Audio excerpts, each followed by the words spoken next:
How to see all Instagram accounts linked to phone number. Let's get started. First, launch your Instagram app.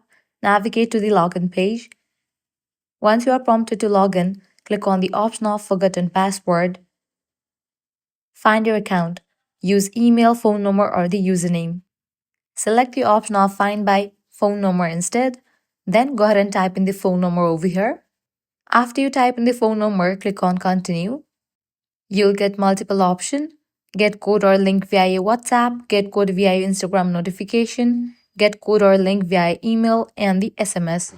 Select any of it, SMS, Instagram notification, or WhatsApp. I have selected SMS. Now type in these letters and numbers to confirm and then click on Continue. Now you will be receiving the code. Go ahead and check your SMS or the WhatsApp and then type in that code over here and then click on Continue.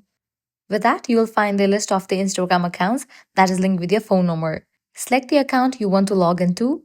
You will be prompted to generate a new password. Type in that and click on Continue.